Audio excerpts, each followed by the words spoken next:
도 참으로 연약하고 부족한 자가 오직 주의 은혜로 하나님의 말씀을 전합니다. 이 자리가 사람의 말을 증거하는 자리가 되지 아니하게 하시고 오직 살아계신 하나님의 진리의 말씀만 증거되게 하옵소서. 힘있게 능력있게 전하게 하옵소서. 성령 충만케 하옵소서. 감사하며 예수님의 이름으로 기도하옵나이다. 아멘. 어떤 사람이 낚시도구를 파는 가게에 들어가서 물었습니다. 여기 혹시 바퀴벌레를 파나요? 아마 낚시할 때 바퀴벌레도 쓰는 모양인데 점원이 얘기를 합니다. 예, 낚시하시는 손님들한테 바퀴벌레를 팔지요. 손님이 얘기합니다. 그러면 바퀴벌레 2만 마리가 필요합니다. 2만 마리가 필요하시다고요? 아니 무슨 낚시를 그렇게 많이 하시나요? 라고 점원이 물어보자 이렇게 대답을 했습니다. 사실은 제가 내일 이사를 하는데 집주인이 제가 아파트 입주할 때 상태를 원상복구 해놓으라고 하셔서 바퀴벌레가 필요합니다. 재밌는 얘기일 줄 알았는데 경악을 하시네요. 아무튼 그런 일들이 있었다고 합니다. 여러분, 우리가 지난주에는 서기관들을 삼가라는 가르침을 전하신 예수님에 대하여 우리가 나누었었는데 오늘은 헌금함에 관심을 두신 예수님에 대하여 함께 나누고자 합니다. 예수님께서 여러 무리와 함께 지켜보고 계시는데 어디를 지켜보고 계셨냐면 헌금함을 지켜보고 계셨습니다. 여러분, 일전에도 우리가 이 부분에 대해 함께 나눈 적이 있는데 복습하는 것을 우리가 다시 한번 살펴봤으면 좋겠어요. 이 헌금을 하고 있는 이 말씀, 오늘 말씀의 배경은 예루살렘 성전의 여인들의 뜰이라는 곳에 있는 그런 헌금함을 얘기하는 겁니다. 유대인 남자와 유대인 여자만이 출입할 수 있는 곳인데 그곳에는 이제 성전 창고가 있고 그리고 남자의 뜰과 이방인의 뜰 사이에 여인의 뜰을 가리키는 그런 구분하는 벽이 있었다 그래요. 근데 그 벽을 그 벽을 따라서 일렬로 노쇠로 된 나팔처럼 생긴 헌금함이 13개가 놓여 있었다고 합니다. 13개의 헌금함이 있었던 거예요. 그런데 그 13개의 헌금함 가운데 9개는 일반 재물 대신에 드리는 헌금이나 성전세를 담게 되어져 있었고 9개를 제외한 나머지 4개는 구제용으로, 그러니까 무언가 가난한 자들을 위한 빈민 구제를 위한 자금으로 사용하기 위한 헌금함이었다고 합니다. 그러니까 여러분, 우리가 예루살렘 성전을 통해서 살펴볼 수 있는 것은 9개의 그 헌금함은 어떤 면에서 보면 하나님께 그리고 성전의 운영을 위해서 쓰임받았다면 나머지 4개는 무엇을 위해 쓰임받았다고요? 오로지 빈민 구제를 위해 사용되었다. 그러니까 우리가 헌금을 통하여 빈민을 구제하고 가난한 자를 돕는 것은 지극히 당연한 것이다라는 것이죠. 자, 그런데 예수님께서는 이 헌금함을 바라보면서 사람들이 어떻게 얼마나 헌금하는지를 지켜보고 계셨어요. 그런데 이 오늘 말씀에도 보니까 부자들이 헌금함에 헌금을 많이 넣는 것을 보고 계셨다. 많이 넣었다. 어떤 사람들이 아주 많은 헌금을 내는 것을 지켜보고 있었다는 거예요. 이 말은 뭐예요? 사람들이 헌금하는 액수를 밖에서 알 수가 있었다는 거죠. 그래서 빌러백이라는 신학자는 이렇게 얘기를 했습니다. 아마도 어떤 사제가 헌금을 받을 때 이 헌금하는 사람은 자신의 헌금액 그리고 경우에 따라서는 이 헌금의 용도까지도 목적까지도 알리면서 헌금을 했다고 그렇게 주장하고 있습니다. 그러니까 내가 얼마를 냅니다. 이것은 무슨 목적으로 내는 겁니다. 이렇게 사제에게 얘기를 하고 헌금을 했다는 거죠. 또 다른 어떤 학자들은 이렇게 주장하는 경우도 있습니다. 이 부자들이 많은 돈을 헌금할 때 사람들이 내가 얼마 냈는지를 알게 하기 위해서 헌금통 앞에 서서 계속적으로 하나씩 집어넣었을 것이다. 돈을 이제 얼마씩. 그렇죠? 그러니까 얼마 넣는지를 이제 다 확인할 수 있게 되는 것이죠. 그렇게 했을 것이다. 어쨌든 분명한 것은 뭐예요? 밖에서 보는 사람들도 이 헌금하는 사람이 얼마 헌금하는지를 알 수가 있었다는 것이죠. 그런데 그때 한 과부가 나타났습니다. 한 과부가 나타났어요. 오늘 말씀 1절 말씀 함께 읽겠습니다. 시작. 예수께서 줄을 들어 부자들이 헌금함에 헌금 넣는 것을 보시고 2절까지 읽겠습니다. 또 어떤 가난한 과부가 두 랩돈 넣는 것을 보시고 그래서 분명히 눈을 들어서 예수님이 헌금함에 부자들이 헌금 넣는 것도 보셨는데 그 다음에 어떤 가난한 과부가 2렙돈을 넣는 것을 보셨어요. 여러분 뭐 예전부터 다 아시다시피 이 2렙돈은 큰 액수는 아니에요. 그런데 이 가난한 과부에 나중에 보시면 알겠지만 생활비 전부를 넣었다고 이렇게 되어져 있는데, 왜 그러면 이 가난한 과부가 2렙돈이면 한 렙돈만 내고 한 렙돈을 남기면 좋잖아요. 그래도 생활비인데 액수가 크진 않겠지만 왜 2렙돈을 다 냈을까요? 저도 그것이 궁금했는데 전부를 드리고 싶었을까요? 물론 그런 의미도 있습니다. 그런데 당시의 성전의 규정에 보면 한 렙돈은 헌금하지 못하게 되었을 때, 그러니까 최소한의 액수가 정해져 있었다는 거죠. 최소한의 액수가 2렙돈 이상을 내게 되어져 있었습니다. 여러분 생각해보세요. 이 과부는 분명 성전에 오면서 헌금하려 할 때에 고민했을 거라고 봅니다. 내가 가진 이 2렙돈이 전부인데, 이 2렙돈 가운데 그래서 얼마를 남겨놓기 위해 한 렙돈만 내게 되면 성전의 규정을 어기게 되는 거예요. 그러니 어쩔 수 없이 생활비 전부를 넣었다는 거죠. 그래서 오늘 3절 4절 말씀 우리 함께 읽으며 확인하도록 하겠습니다. 시작. 이르시되 내가 참으로 너희에게 말하노니 이 가난한 과부가 다른 모든 사람보다 많이 넣었도다. 저들은 그 풍족한 중에서 헌금을 넣었거니와 이 과부는 그 가난한 중에서 자기가 가지고 있는 생활비 전부를 넣었느니라 하시니라. 예수님께서는 이 과부의 사정을 너무나도 잘 알고 계셨어요. 과부의 지금 형편이 어떤지를 알고 계셨다는 거죠. 그래서 다른 사람들보다 이 과부가 많이 냈다. 왜냐하면 다른 사람들은 풍족한 중에 여유가 있는 가운데 일부를 드렸지만 이 가난한 과부는 얼마를? 생활비를 써야 되는 전부를 드렸다라고 그렇게 말씀하고 계시는 거죠. 그걸 알고 계셨던 거죠. 그런데 여러분 아시다시피 이 렙돈은 당시 팔레스타인에서 통용되는 화폐 가운데 가장 적은 단위의 유대 동전이었다고 해요. 가장 적은 액수였다. 노동자 하루 품삯인 한 데나리온의 128분의 1 정도에 해당하는 그런 가치를 지녔다고 합니다.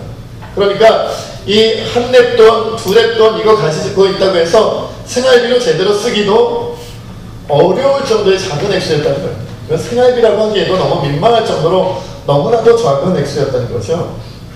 그래서 오늘 말씀에 보면 가난한 과부를 표현하는 헬라어는 푸토코스라는 단어가 쓰였는데, 이것은 그냥 가난한 자가 아니라 극빈자를 지칭하는 용어였다 그럽니다. 여러분 오늘도 가난에도 정도가 있죠, 그죠? 가난한 사람들도 그 정도가 있잖아요. 그냥 살기 조금 어려운, 하루 세 끼는 먹고 살지만, 하루 밥 먹을 것을 먹고 살지만 먹고 사는 데는 지장은 없지만 그래도 남들 누릴 것을 풍족히 누리지 못해서 가난하다고 생각하며 살아가는 사람도 있죠. 그러나 오늘 본문에 나오는 이 가난한 과부는 먹을 것은 먹으면서 남들처럼 누리지 못해서 가난하다고 생각하는 사람이 아니라 이 2렙돈 이것이 없으면 한 끼 앞으로 먹고 살기도 힘든, 아니 어쩌면 이 2렙돈을 가져도 하루 살아가기가 어려울 정도로 아주 극빈하게 가난한 자였다는 거예요. 너무나도 가난한 자였다는 거예요. 곧 어떻게 될지도 모를 정도로 가난한 사람이었다는 거예요. 이거 가진다고 해서 그에게 큰 도움이 되지도 않을 만큼 적은 액수가 그의 전부였습니다. 그래서 어떤 면에서 보면 여러분, 이 가난한 과부가 2렙돈을 드릴 수 있었던 것은 그가 가진 것이 너무나도 적었기 때문이 아닐까 생각해 보기도 해요. 제가 지난번 수요일인가요? 금요일에도 그때 한번 말씀을 드렸던 것 같아요.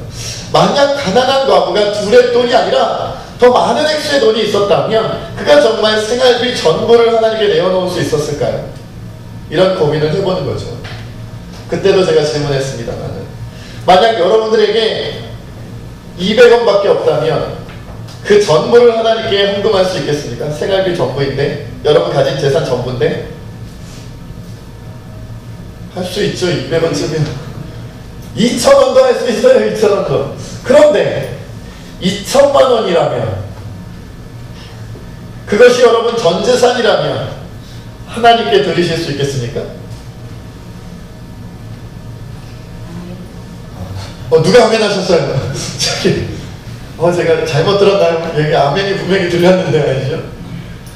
여러분, 우리는요 어떤 면에서 보면 많이 가졌기에 하나님께 못 드리는 경우도 있다는 거예요. 여러분 생각해 보세요. 저라면요 제가 가진 전 재산이 200원, 20원, 2000원 이것이 내 인생에 가지고 있는 내 생활비를 가지고 있는 내 전 재산이라면 저라도 그렇게 헌금할 수 있을 것 같아요. 정말 하나님밖에 의지할 게 없잖아요. 이것 가지고는 어차피 나는 못 살잖아요. 이것 가지고는 나는 뭔가를 누릴 수가 없잖아요. 그러니 오로지 나의 그 극빈한 상황과 상태 속에 누구밖에 볼 수 없어요? 누구밖에 의지할 상대가 없어요? 하나님 외에는. 하나님 200원 가지고 요즘은 한 끼 식사도 못합니다. 빵 한 조각 사 먹을 수 없어요. 과자 부스러기도 살 수 없어요. 여러분 200원 가지고 여러분 가게에 가서 과자 한 봉지 사보세요. 여러분 빵 봉지 하나 사보세요. 살 수 있겠어요? 못 삽니다. 여러분 20원 가지고 뭐 살 수 있겠어요? 못 삽니다. 그러니까 어떤 면에서는 그는 많이 갖지 못했기에 그 두 대 드릴 수 있었다는 거예요. 그런데 우리는 그거보다 많이 가지고 있잖아요.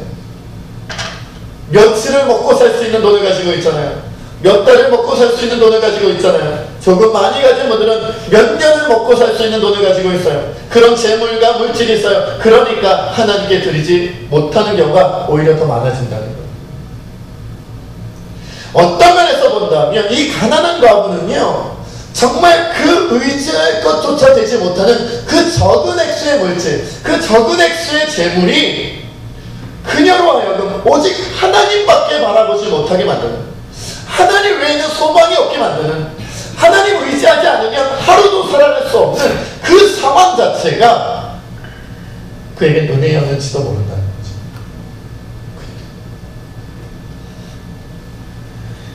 여러분 병원에 몸자인 누워있는 분들 가운데는 하나님께 부르짖으며 하나님께 간절히 기도하는 사람들을 많이 봐요. 병원에 신방을 가보면요, 병원에 신방을 가가지고 제가 기도해드리겠습니다 라고 기도하면 그렇게 딱히 거절하시는 분들이 없어요. 특히나 정말 생명의 위협을 느낄 정도로 중병에 걸린 분들은 제가 가서 기도해드리면 눈물을 뚝뚝 흘리면서 그 어떤 이전에 병원에 입원하기 전에 어떤 신앙의 모습이었든지, 아니 신앙을 갖지 않았던 분들이라 할지라도 정말 생명의 위협을 느낄 정도의 중병을 가진 분들에게 제가 가서 주의 하나님의 도움을 위하여 내가 기도해드리겠습니다, 제가 정말 기도를 통해 하나님께 당신의 질병을 맡겨보겠습니다 하면 거절하는 분이 거의 없다는 거예요. 거절하는 분. 그런데 누가 기도하기를 거절해요? 병원에 입원하지 않고 중병에 걸리지 않고 건강한 분들은 제가 기도해드리겠습니다 하면 어색해하고요, 제가 기도해드리겠습니다, 괜찮습니다, 기도해주시지 않아도 됩니다, 저는 하나님의 도움이 필요 없습니다, 저는 제 힘을 믿고 삽니다, 저는 제 건강함을 믿고 삽니다, 그렇게 얘기하는 분들이 있다는 거예요. 그러니 어떤 면에서는요 여러분, 이 가난한 과부가 두 랩돈밖에 없었다는 것이 그로 하여금 하나님만 바라보게 했으니, 하나님만 의지하게 했으니 그것이 그에게 축복이고 은혜다라는 것이. 그러니 여러분 두 랩돈 정도의 액수만 가지고 다 바치실 건가요? 그럼 또 이제 시험에 들겠죠. 여러분 그렇게 여러분 우리는 이 두 랩돈을 하나님께 드리는, 그로 말미암아 하나님께 칭찬받았던 이 과부를 통해 무엇을 깨달을 수 있냐면, 우리는 물질의 크기가 아니라 하나님께서 그 물질을 드리는 우리의 마음의 중심을 보신다는 것을 알아야 돼요. 오늘날 우리는 자꾸만 물질로 우리가 가진 재물 가지고 헌금을 하고 헌물을 하려고 해요. 그러나 그걸 받으시는 게 아니에요. 누가 더 많이 내느냐가 중요한 게 아니에요. 누가 더 큰 것을 내느냐가 중요한 게 아니에요. 더 얼마나 마음을 다하여 이 가난한 과부가 그것밖에 없었기에, 그것 가지고 정말 하나님을 의지하지 않으면 안 되었기에 온전히 그 마음의 전부로 하나님 앞에 헌금했던 것처럼 우리도 물질이 아니라 그 물질 속에 무엇을 담아서? 마음을 담아서, 마음 전부를 담아서, 마음의 중심을 담아서 하나님께 드려야 그것이 진정한 헌금이 된다는 거죠. 여러분, 어떤 분들이 그렇게 궁금해하는 분들이 있어요. 헌금은 어떻게 하는 게 올바른 겁니까? 11조는 어떻게 해야 됩니까? 감사헌금은 어떻게 해야 됩니까? 뭐 건축헌금은 언제 해야 되고요? 부지헌금은 언제 해야 됩니까? 뭐 선교헌금은 어떻게 해야 되는 겁니까? 언제 하는 겁니까? 얼마나 해야 됩니까? 뭐 이것저것 궁금해하는 분들이 있어요. 궁금해하는 분들. 근데 여러분, 가장 정확한 대답은 뭐겠어요? 여러분이 하나님을 사랑하는 만큼 하는 거예요. 여러분이 하나님을 향한 그 마음이 얼만큼 크냐에 따라 그 물질과 재물을 하나님께 드리는 그 모습도 액수도 달라질 수밖에 없다는 거죠. 달라질 수밖에 없어요. 여러분, 제가 저희 집사람과 연애할 때 많이 갖지 못했지만, 저도 가난한 가부처럼 많이 갖지 못했지만, 그래서 저는 저의 전부를, 제가 가진 모든 것들을 다 제가 사랑하는 사람을 위해 내어놓을 수 있었던 것 같아요. 왜요? 사랑하는 거예요. 정말 그 사람밖에 보이지 않으니까요.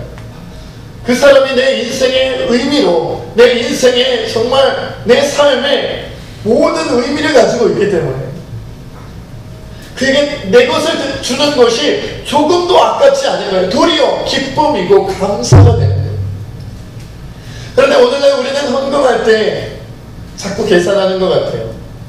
얼마는 이거는 어디다 해야 되고, 이거는 어디다 해야 되고, 이거는 어디다 해야 되고, 요렇게 저렇게 다 떼고 보면 정작 하나님께 또한 이웃을 위해 내가 내어놓을 수 있는 그 재물과 물질의 액수는, 그 크기는 어떻게 돼요? 점점 줄어든. 아까도 말씀드렸다시피 내가 가진 것이 너무 많아서, 내가 쓸 수 있는 것이 너무나도 많아서 어떤 면에서는 하나님께 드리지 못하는 경우가 생긴다는 거죠. 고민할 것도 없이 정말 이것 내가 가지고 누릴 수 없다면 고민하지 않고 하나님께 바치기만 한다는 거예요. 여러분, 만약에 여러분에게 1억 원이라는 돈이 갑자기 생겼다고 칩시다. 그러면 뭐 하고 싶으세요? 뭐 하고 싶으세요? 전세를 하나 새로, 1억이 좀 작은가요? 2억으로 합시다. 1억 하면 좀 이렇게 안 맞을 것 같아요. 한 2억 정도를 가지고 오겠다면, 여러분, 어떤 동네에서는 집을 한 칸 마련할 수도 있을 것 같고요. 좀 이렇게 부유한 동네에서는 뭐 전세를 마련할 수도 있을 것 같고요. 자동차를 막 새로 뽑을 수도 있을 것 같고요. 여러분들이 원하는 무엇인가를 이렇게 가구를 새로 장만한다든지 뭐 이런 여러 가지 것들을 생각하게 되죠. 그래요. 그러한 것들을 생각하게 돼요. 많은 것들, 내가 하고 싶었던 것들, 내가 원하던 것들, 세상적으로 내가 누리고 싶었던 것들을 자꾸 생각하게 된단 말이에요. 근데 그것이 없는 사람들은 어떻게 해요? 내가 하나님만 바라보면서 살아갈 수 있는 마음이 생기게 된다. 그런 마음이 생깁니다. 어쩌면 여러분, 우리가 갖지 못해서 하나님께 드리지 못하는 게 아니라 자꾸만 다른 것을 바라볼 수 있을 만큼의 넉넉함이 있어서, 도리어 그 넉넉함이 하나님을 먼저 바라보지 못하게 만드는 거예요. 저는 아마 저에게 몇백만 원 정도가 생기면 저희 집에 아마 텔레비전부터 새로 하고 싶을 것 같아요. 저는 이렇게 영화나 연극 이런 거 보는 걸 좋아하거든요. 되게 빵빵한 음향을 들으면서 아마 그것부터 받고 싶어요. 그만한 액수의 돈이 없기 때문에 저는 뭘 생각하냐면, 하나님만 바라보며 하나님만 생각하며 하나님께 기도하며 나아갈 수 있는 거예요.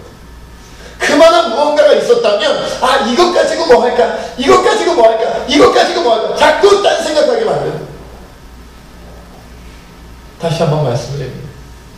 가난한 과부는 그것 가지고도 자기 인생에 무언가 할 수 없었기 때문에 누구만 생각할 수밖에 없었어요? 하나님 외에는 바라볼 수 없었다는 거예요.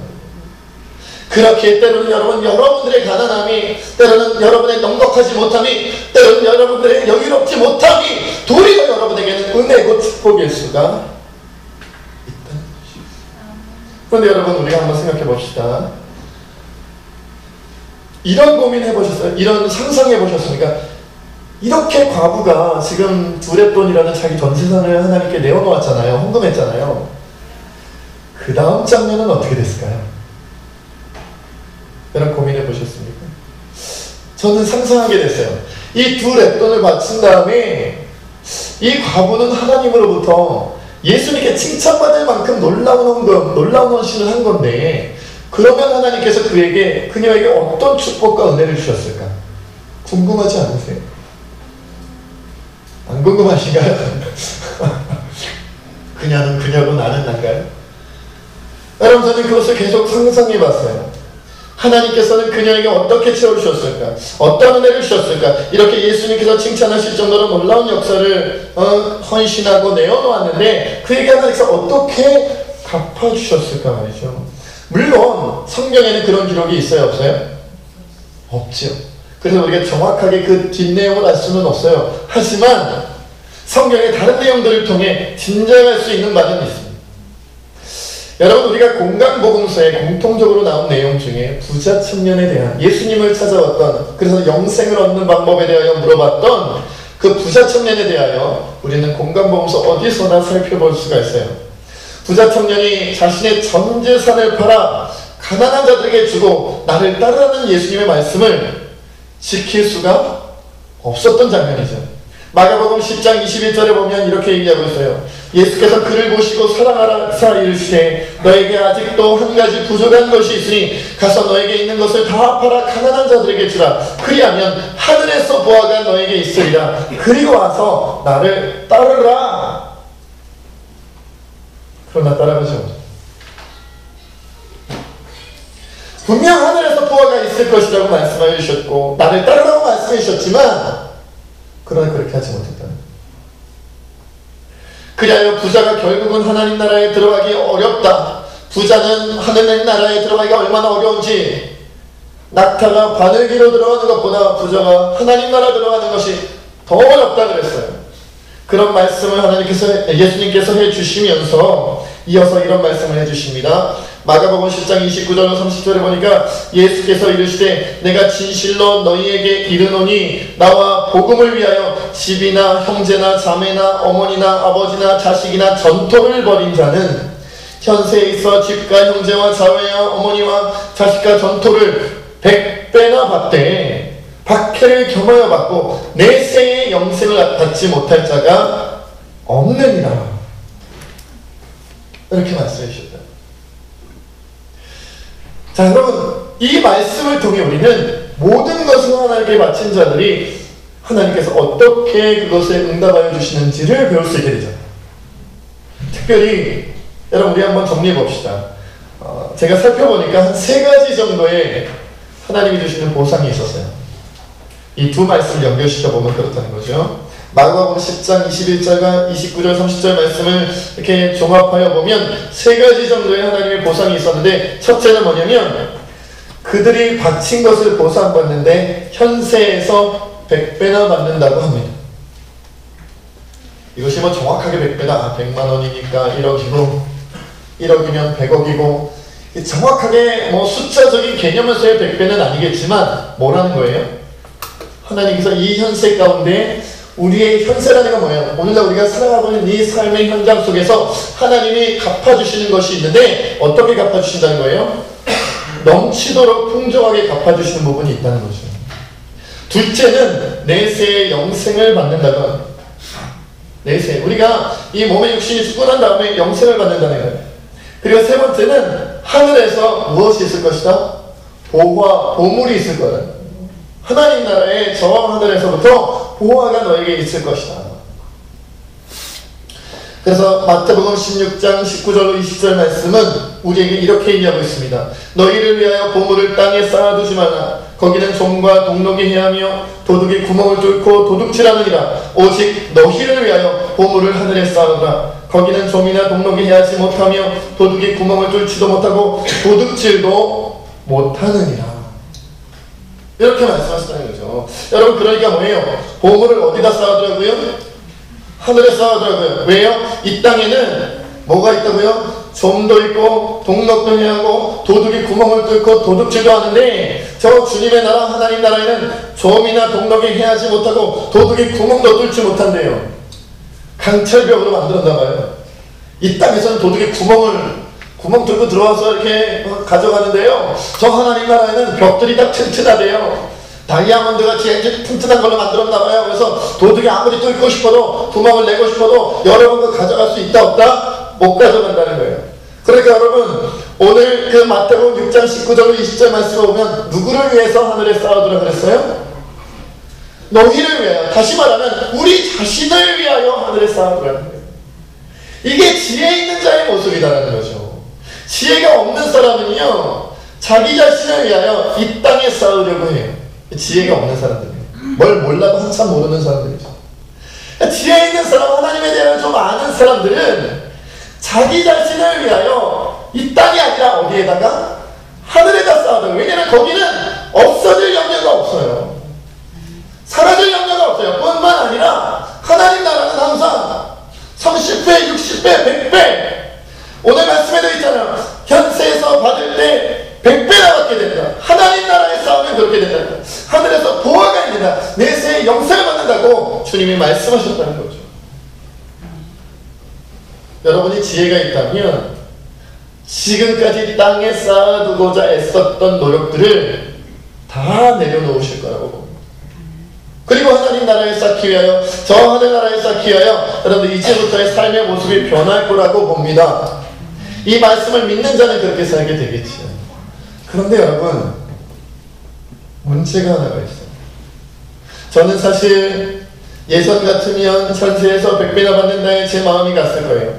예전 같으면 내세에 영생을 얻는다는 이 말씀에 제 마음이 갔을 겁니다.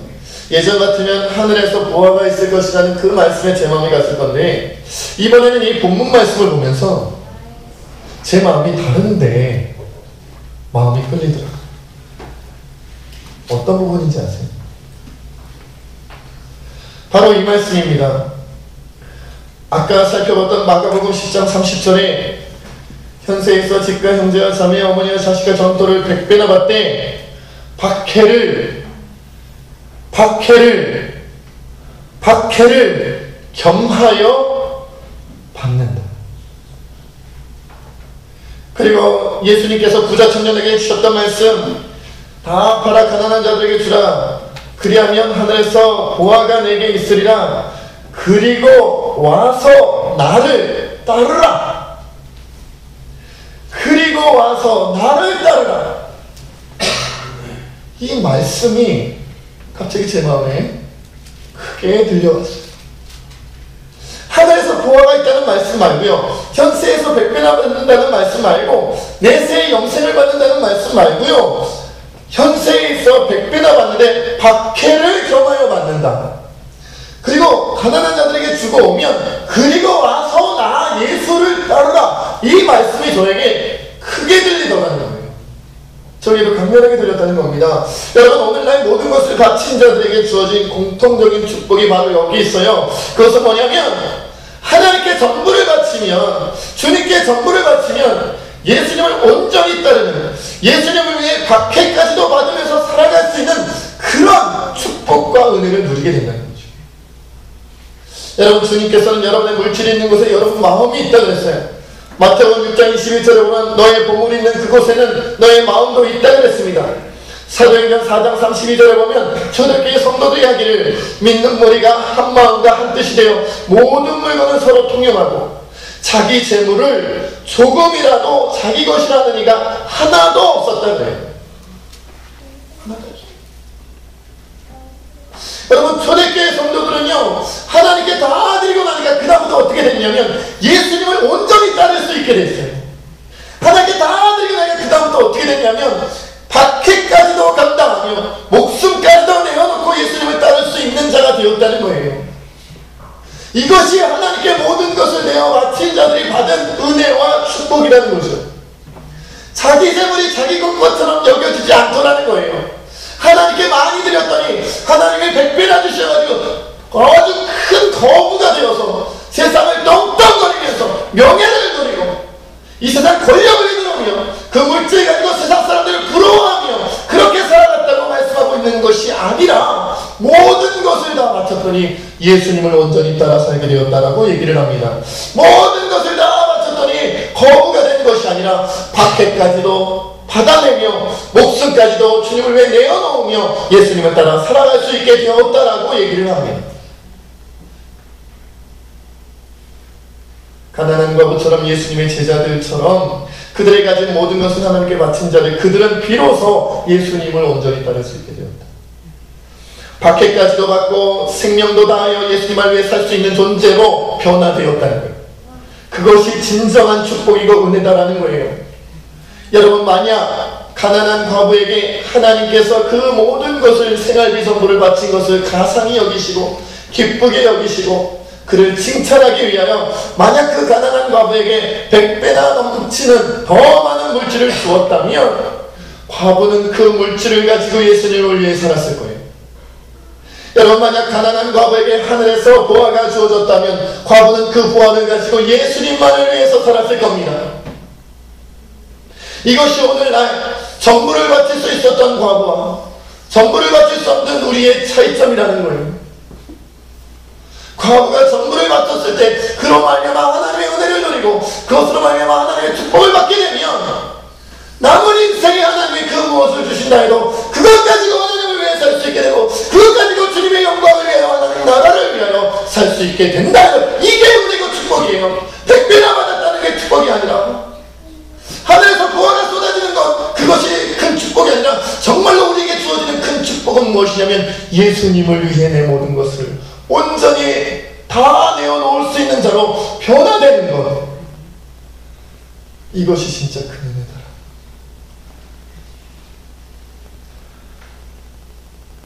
왜냐하면 이처럼 모든 것을 바칠 수 있는 사람들은 예수님을 진정으로 사랑하는 자이기 때문에, 가난한 가부는 사랑하는 예수 그리스도를 위해서라면 이후로 박해를 받는다 할지라도 예수님을 부인하지 않으며 생명까지도 내어놓았을 거라고 저는 믿습니다.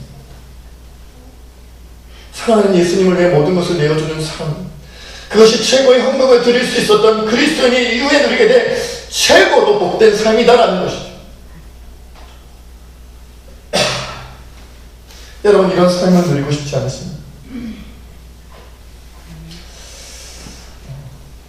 아주 따뜻한 이야기가 하나 인터넷에 있더라고요. 제가 여러분들에게 나누려고 합니다. 평소에 말수가 적던 연세 드신 노부부가 있었습니다. 그런데 이 연세가 있으시다 보니까 그 시대 분들의 그 표현을 잘하지 못하는 부분이 있잖아요. 쉽게 말하지 못하고 감정 표현을 잘 못하니까 사랑 고백도 쑥스러운 거죠. 젊은 사람들과 달리. 그래서 하루는 산책길을 가는 가운데 할머니 손을 잡고, 감정 표현 좀 하시는 것 같은데 할아버지께서 할머니 손을 잡고 이렇게 산책을 하시다가 4번 손을 꽉꽉 쥐어주죠. 꽉꽉꽉꽉 이렇게 4번 쥐어주면서 할머니한테 이렇게 얘기를 합니다. 내가 이렇게 할 때는 사랑해요 이 말입니다. 그래서 4번이에요. 사랑해요 이렇게. 그랬더니 할머니께서 이번에는 꽉꽉 2번을 누릅니다. 저는요 나도 라는 뜻이에요. 아주 그냥 닭살 아름다운 커플이시죠. 그렇게 두 분은 사람들 앞에 굳이 말하지 않아도 할아버지는 꽉꽉꽉꽉, 할머니는 꽉꽉, 또 할머니께서 꽉꽉꽉꽉 4번 하시면 할아버지가 꽉꽉 2번, 이렇게 서로 사랑 표현을 자기들만의 방식으로 하면서 이렇게 행복하게 사셨다 그래요. 그런데 어느 날 할머니께서 그만 뇌졸중으로 쓰러지셨다. 병원에 입원하셔서 이제 일어나기가 어렵게 되셨습니다. 할아버지께서 병실에 앉아서 할머니 손을 꼭 잡습니다. 이제 할머니께서는 정말 말도 제대로 하지 못하는 병세가 위독한 순간에 일고 말았어요. 그때 할아버지께서 손을 잡고 4번 꽉 쥐어줍니다. 사랑해요. 그러자 할머니께서도 2번 손을 꽉, 말은 제대로 하지 못하니 2번 나도 당신을 사랑한다고 2번 꽉 손을 쥐어줬습니다. 주변 사람들은 2분의 행동을 통하여 무슨 일이 오고 가는지 알지 못하지만 2분 사이에는 진정한 사랑의 대화가, 사랑의 마음이 나누어지고 있는 거죠. 여러분, 저는 오늘 말씀을 준비하면서 하나님께 전부를 내어놓을 수 있는 자가 누리는 진정한 은혜와 축복, 가장 큰 은혜와 축복은 100배나 받는 게 아니라, 보화를 받는 게 아니라 하나님과 진심으로 사랑할 수 있는 그런 관계가 된다는 것이 은혜라는 것을 깨달았습니다. 하나님을 정말로 사랑할 수 있게 되었다는 것, 나를 위해 십자가를 짊어주신 그 예수님을 진정으로 사랑할 수 있게 되었다는 것, 그것이 진실한 은혜와 축복이다라는 것을 깨닫게 되었습니다. 여러분, 언제쯤 여러분은 이 가난한 과부처럼, 이 할아버지 할머니처럼 그렇게 진심으로 하나님을 사랑하고 예수님을 사랑하며 고백하며 하나님께 모든 것을 내어 바치며 드리며 살아갈 수 있겠습니다. 언제쯤이면 될까요? 많은 분들이 얘기합니다. 지금은 제가 할 일이 많아서 언젠가는 제가 하지. 나중에 하겠습니다. 좀 여유가 생기면 하겠습니다. 지금은 우리 가족들이 먹고 살기에 빠듯하니 나중에 우리 가족들이 좀 먹고 살 수 있게 되면 그때 제가 하나님을 위해 헌신하지요. 하나님을 위해 내어놓지요. 지금은 우리 자녀들 먹여 살리기도 힘드니 나중에 뭔가 기회가 되면 여유가 생기면 그때 하겠습니다 라고 얘기하는 분들 많아요. 제가 지난 수요일날 수요기도에 참석을 못했습니다. 담임 목사가 수요기도에도 못 왔어요. 모르셨죠? 몇 분은 아시고 몇 분은 모르셨어요. 왜냐면 제가 수요일날 식사를 하던 중에 너무 충격받으셨어요. 왼쪽 옆구리에 담이 걸렸어요. 담이 걸렸는데 이건 뭐 앉지도 못하고 일어나지도 못하고 그러니 당연히 걷지도 못하고 들어 누워서 오른쪽으로 움직이지도 못하고 왼쪽으로 움직이지도 못하고 딱 통증이 없는 그 자세로, 웅크린 그 자세로 하루 종일 누워있었어야 했어요. 조금도 움직일 수 없어요. 전화가 오는데, 핸드폰으로 전화가 오는데 전화를 받을 수도 없었어요. 손을 뻗지도 못했어요. 억지로 막 몸을 움직여서 핸드폰 하나 잡으면 전화가 끊어지고, 어렵게 문자로 제가 지금 움직이지를 못합니다. 이렇게 문자 찍어 보내고 그랬어요. 그래도 수요기도의 시간이 다 되어서 야 그래도 내가 수요기도에는 참석해야지 라고 생각을 하고 엉금엉금 기다시피 화장실로 갔는데 양치질 하다가 고양이 세수하다가 도저히 더 이상 못하겠는 거예요. 그리고서는 그 화장실에서 더 이상 나오지도 못하고 들어가지도 못하고 화장실에 갇힌 채로 몇십 분을 그 상태로 엎드려 있었어야 했어요. 웅크린 채로. 겨우겨우 기어서 방에 들어와서 겨우 누울 수가 있었어요. 그리고 그때 생각했습니다. 지금이라도 하나님께서 내 몸의 건강을 허락해 주시지 않는다면 나는 한순간도 교회에 갈 수 없구나. 나는 한 번이라도 예배 드릴 수 없구나. 나는 찬양할 수 있고 기도할 수 있는 것이 내가 원한다고 되는 것이 아니구나. 내가 하나님을 찾아가는 것이 내 뜻한 바대로 되는 것이 아니구나. 정말 손가락 하나 전화기를 손에 쥐는 것조차도 할 수 없을 만큼 내가 이 젊은 날에 이렇게 무기력해질 수도 있구나라는 것을 깨달았습니다. 무서웠습니다. 제게 다시는 기회가 주어지지 않을까. 얼마나 두려웠는지.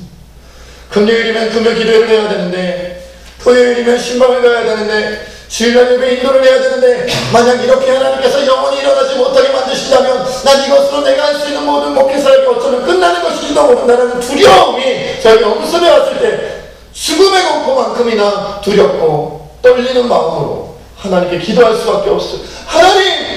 일어날 수 있게만 해주신다면 하나님, 일어날 수 있게만 해주신다면 하나님, 내 몸의 건강을 허락해 주신다면 지금까지 내가 주님을 위하여, 하나님을 위하여, 나 예수 그리스도를 위하여, 또 내게 맡겨주신 저 성도님들을 위하여 하지 못했던 것들을 하기를 원합니다. 내가 남겨두었던 이 여력들을 하나님께 다 올려드리기를 원합니다. 내게 남겨졌던 그 모든 힘을 하나님께 쏟아붓기를 원합니다. 주님, 한순간이라도 내게 기회를 주십시오.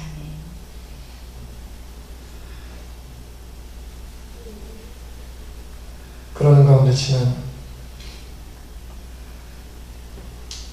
주간에 한 가지 또 놀라운 소식이 저에게 들려왔습니다. 저희 집사람의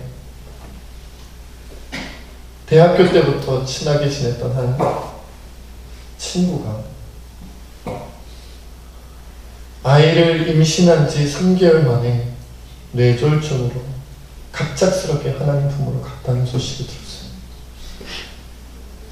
결혼한 지 7년 동안 아이를 갖지 못해서 병원에서 현대의학의 최신의학의 도움을 받아가며 어떻게든 아이를 가져보려고 애썼지만 결국 모두 다 실패하고 낙담하던 중에 7년 만에 하나님께서 정말 기적적으로 아이를 갖게 해주셨는데, 그래서 정말 그 기쁨으로 감사함으로 살아가고 있는 그런 가정이었는데, 그만 임신 3개월째에 뇌졸중으로 갑작스럽게 하나님 품으로 갔다는 거예요.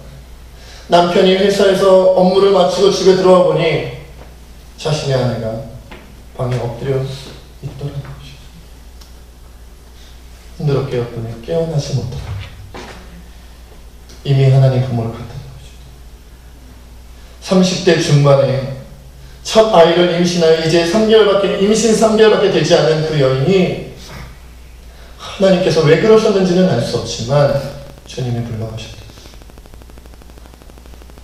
가난한 가부처럼 전부를 바칠 수 있는 시간이 언제 올까요, 여러분? 예수님의 12사도들처럼 자신의 인생 전부, 자신의 생명까지도 하나님께 내어놓을 수 있는 그 순간이 언제쯤이나 우리에게 주어질 수 있을까요? 여러분, 우리가 그냥 다음에 하시오, 다음번에 하시오, 내년에는 할 수 있을 겁니다. 몇 년이 지나면 우리 가정이 더욱더 안정되고 몇 년이 지나면 우리 형편이 좀 나아질 테니 그때 우리가 헌신하시오. 그때 하나님께 바칠 겁니다. 그때 하나님께 우리 인생을 드릴 수 있을 겁니다. 우리가 하나님께 나아갈 수 있을 것이다라고 그렇게 생각한다면 어쩌면 여러분 인생에는 다시는 오지 않는, 하나님께 헌신할 수 없는 그 시간이 다시는 오지 않는 그런 아픔을 겪게 될지도 몰라요. 우리에게 내일이 확실하지 않기 때문입니다. 오늘이 아니라면, 지금 당장이 아니라면 우리는 그 기회를 놓쳐버릴지도 몰라요. 우리 주님께 성도들 모두와 함께 사랑하는 우리 하나님을 위하여, 하나님, 내일이 아니라 내년이 아니라 지금 주님 앞에 내 인생, 내 생명, 내가 가진 모든 것 올려드립니다. 고백할 수 있는 사랑하는 우리 스승께는 주의 백성도 되시기를 주 이름으로 축원드립니다. 우리 시간 함께 하나님 앞에 기도하며 나가기를 원합니다.